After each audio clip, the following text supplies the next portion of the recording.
Assalamualaikum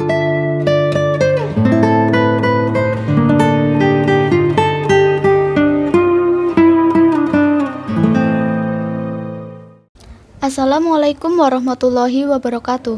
Selamat datang kembali di channel ZK Edukasi. Di sini saya akan membahas mengenai Sunan Ampel. Sunan Ampel memiliki nama ketika masih kecil adalah Sayyid Muhammad Ali Rahmatullah.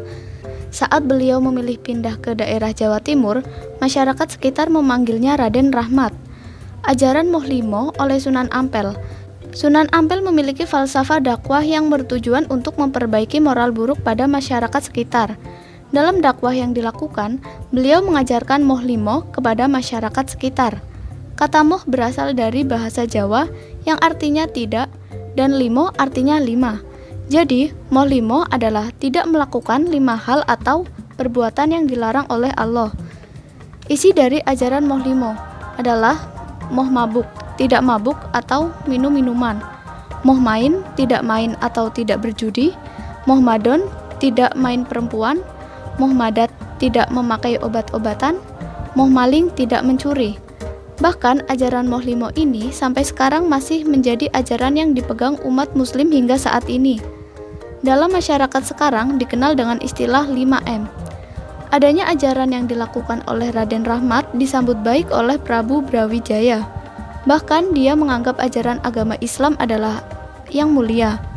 Akan tetapi Prabu Brawijaya tidak mau memeluk agama Islam karena ingin menjadi Raja Majapahit terakhir yang memeluk agama Buddha.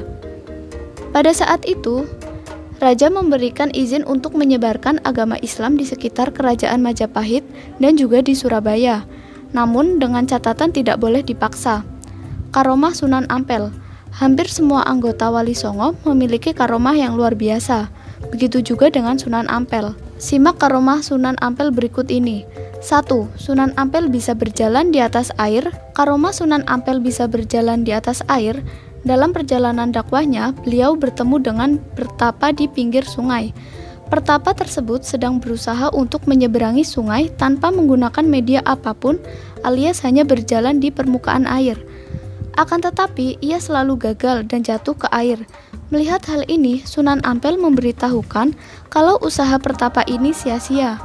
Namun, sang pertapa tidak mengindahkan kata-kata Sunan Ampel dan meminta beliau pergi untuk tidak mengganggunya. Kemudian, Sunan Ampel pergi meninggalkan sang pertapa dengan berjalan di atas air untuk menyeberangi sungai tersebut. Melihat hal ini, sang pertapa sangat terkejut dan mengejar sang Sunan untuk memohon agar diajari bagaimana caranya agar bisa berjalan di atas air seperti Kanjeng Sunan. Setelah Sunan mengajarinya, akhirnya sang pertapa dapat berjalan di atas air juga. Namun, Sunan berpesan agar kemampuannya dipergunakan dengan baik, selalu mensyukuri nikmatnya dan rangka ibadah kepadanya. 2. Mbah Soleh yang hidup 9 kali. Ada salah satu murid beliau yang banyak dikenal masyarakat yaitu Mbah Soleh. Mbah Soleh merupakan marbot Masjid Ampel yang selalu bersih dalam menyapu lantai tanpa ada debu sedikit pun. Mbah Soleh memiliki keistimewaan yang tergolong luar biasa, sehingga tidak heran bila dia banyak disayangi oleh orang-orang. Pada suatu ketika, Raden Rahmat tidak sengaja berbicara kepada Mbah Soleh akan hidup sebanyak 9 kali. Dari pernyataan tersebut, ternyata terjadi di kemudian hari. Saat dia wafat, tidak ada orang satupun yang bisa membersihkan masjid hingga bersih tanpa ada debu sedikit pun. Saat itu juga, Raden Rahmat mengatakan bahwa bila Mbah Soleh masih hidup, pasti masjid menjadi sangat bersih. Kemudian Mbah Soleh berada di dalam masjid sedang bersih-bersih. Alhasil masjid menjadi bersih kembali. Bahkan banyak orang yang bertanya-tanya alasan Mbah Soleh hidup kembali. Setelah beberapa bulan, Mbah Soleh wafat kembali. Lalu, Sunan kembali mengatakan hal serupa yang membuat Mbah Soleh hidup kembali. Kejadian Mbah Soleh berlangsung terus-menerus.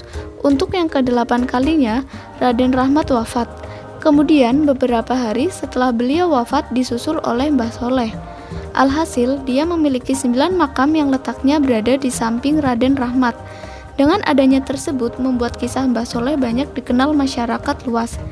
Bahkan hingga kini cerita tersebut masih banyak diceritakan oleh warga sekitar ketika berkunjung ke Masjid Sunan Ampel di Surabaya tersebut. Sekian pembahasan dari saya mengenai Sunan Ampel.